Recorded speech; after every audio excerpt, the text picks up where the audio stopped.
చిన్నమ్మ గారు ఫ్లోలో అన్నారా? ఎవరన్నా అనిపించారా? చిన్నమ్మ గారు ఏంటి ఫ్లోలో ఏమన్నా అన్నారా? చిండే జగన్మోహన్ రెడ్డి గారు గతంలో ఒక మీటింగ్ లో కూర్చొని ఇక్కడ మహిళా ముఖ్యమంత్రి ఉంది అని ప్రస్తావించారు. బహుశా అది కనుక నిజమైతే అలానే అనుకోవచ్చు మనం కూడా. సో ఈరోజు ముఖ్యమంత్రిగా పవన్ కళ్యాణ్ గారిని అన్నదానిలో ఎటువంటి తప్పు లేదని మేము భావిస్తా ఉన్నాం. ఎందుకంటే ఏదైతే పురంధేశ్వర్ గారు చెప్పిన మాట, ఈ రోజు రాష్ట్రంలో ఒక ముఖ్యమంత్రిగానే పవన్ కళ్యాణ్ గారిని మేము ట్రీట్ చేస్తా ఉన్నాం. కూటమి పార్టీలో కానీ ప్రభుత్వంలో కానీ ఆయనకి అదే స్థానాన్ని కల్పించామనే భావనతో ఆ మాట అన్నారే తప్ప అందులో పెడర్థం పెట్టడానికి ఏమీ లేదనే విషయాన్ని మీకు మరోసారి నేను కన్ఫర్మ్ చేస్తాను. ఓకే, జగన్మోహన్ రెడ్డి గారు కూటమి కలిసి ఉంటాం, కలిసి ఉంటాం, చంద్రబాబు నాయుడు గారి నేతృత్వంలో ముందుకెళ్తామని స్వయంగా పవన్ కళ్యాణ్ గారు అనేక మార్లు చెప్పారు. నిన్నగాక మొన్నగా జరిగిన సంవత్సరం కంప్లీట్ చేసుకున్న సుపరిపాలన సభలో కూడా పవన్ కళ్యాణ్ గారిని అదే చెప్పారు. రానీయం జగన్మోహన్ రెడ్డి అనే వ్యక్తిని రానీయం అనే సంగతి చాలా క్లియర్ గా చెప్పారు. మేము అందరం కూడా కలిసి కట్టుగానే ఉన్నాం, అందులో ఎటువంటి ఇబ్బంది లేదనే విషయం మళ్ళీ ఒకసారి నేను క్లారిఫై చేస్తాను. కాదు రాకేష్, ఈ గంటన్న ఆవిడేదో ఆనందంగా తదాస్తు దేవతలు ఉండాలని సాయంత్రం పూట ఆవిడ కోరుకుంటున్నారు. ఈ గంటన్న ఆవిడ ఆశలు ఉంచొచ్చు కదా, అలాంటివి ఏమి జరగదు, ఆవిడేదో మామూలుగా అనేసారు, దాన్ని పెద్ద పట్టించుకోవద్దు అనడం ఎందుకు? ఏమండి, కీర్తన గారు మాకేం బయట వ్యక్తులు కాదు, మాకు ఇంట్లో సోదరు లాంటి వ్యక్తి. కీర్తన గారు ఆలోచన తన వ్యక్తిగతమైన ఆలోచన, ఆ ఆశపట్టడంలో తప్పు లేదు. మేమేం తప్పు అని చెప్పట్లేదు కదా. అక్కడ జరిగిన సంభాషణని ఏదైతే పవన్ కళ్యాణ్ గారికి ఈ రోజు కూటమి ప్రభుత్వం ఇచ్చే గుర్తింపు ఏ విధంగా ఉంది అనే విషయాన్ని ఆ సభ సాక్షిగా అక్కడ పురంధేశ్వర్ గారు చెప్పారనే భావన మేము చెప్తా ఉన్నాం. జగన్మోహన్ రెడ్డి గారి కేసులకు భయపడతారా? ఒకవేళ మీరు అరెస్ట్ అయితే వేరే రకంగా ఉంటుంది అట ఆంధ్రప్రదేశ్. 100% జగన్మోహన్ రెడ్డి అనే వ్యక్తి ప్రస్తుతానికి భయపడుతున్నాడు, అందులో డౌటే లేదు. జగన్మోహన్ రెడ్డి అనే వ్యక్తి ఇంత కంటిన్యూస్ గా ఎప్పుడైనా జనాల దగ్గరికి రావాలని ప్రయత్నించడం, కంగారు పడటం, ఆవేశంగా ఏది బట్టి అది మాట్లాడటం ఎప్పుడైనా చూసారా? అతను అధికారంలో ఉన్నప్పుడు కూడా పైన హెలికాప్టర్ వెళ్తే కింద చెట్లు నరికేవాడు, పైన హెలికాప్టర్ వెళ్తే కింద పరదాలు కట్టేవాళ్ళు. కానీ ఈరోజు అతను జనంలోకి రావాలని ఆతృత పడతా ఉన్నాడు, కంగారు పడతా ఉన్నాడు.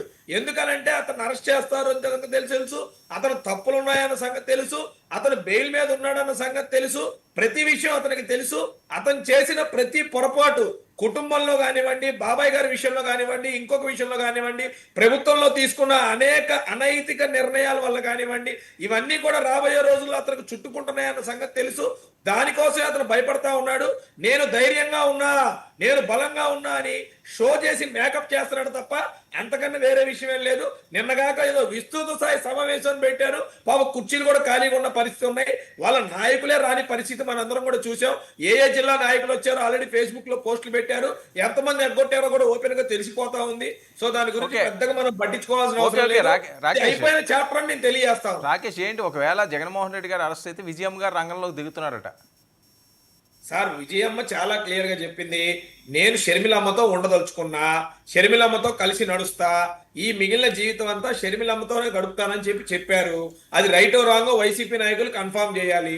షర్మిలమ్మతో మీటింగ్ పెట్టించింది విజయమ్మ గారు, షర్మిలమ్మ కోసం తిరిగింది విజయమ్మ గారు, షర్మిలమ్మ డెవలప్మెంట్ కోసం ప్రతి చోటకి విజయమ్మ గారు తోడు పెట్టుకొని తిరిగారు. మరి ఈ రోజు జగన్మోహన్ రెడ్డి గారితో వస్తారా? వస్తే మీరు అన్నట్టు భారతి గారు రాణిస్తారా? లేకపోతే ఇంకోటి ఏమన్నా గుండెపోటు స్టోరీ లాగా ఇంకోటి ఏమన్నా అవుద్దా అనేది మనకు తెలియదు. అన్నిటి కోసం వేచి చూడాలి తప్ప మనం ఏం చెప్పగలం, చెప్పండి. Right, okay. సురేష్, ఏంటి జగన్మోహన్ రెడ్డి గారి కేసులు చూసి భయపడుతున్నారు? నమస్కారాలు. జగన్మోహన్ రెడ్డి గారి కేసులు చూసి భయపడుతున్నారు, అందుకనే క్వాష్కి వెళ్ళారు అని చెప్పి జరుగుతున్న ప్రచారం ఈరోజు. వర్మ సార్, జగన్మోహన్ రెడ్డి గారిని భయపెట్టడము సాధ్యమయ్యే పనే కాదు. ఒకటి, జగన్మోహన్ రెడ్డి గారు భయపడుతున్నారు అని చెప్పి జనసేన కీర్తన గారు, తెలుగుదేశం పార్టీ రాకేష్ గారు చెప్తున్నారు.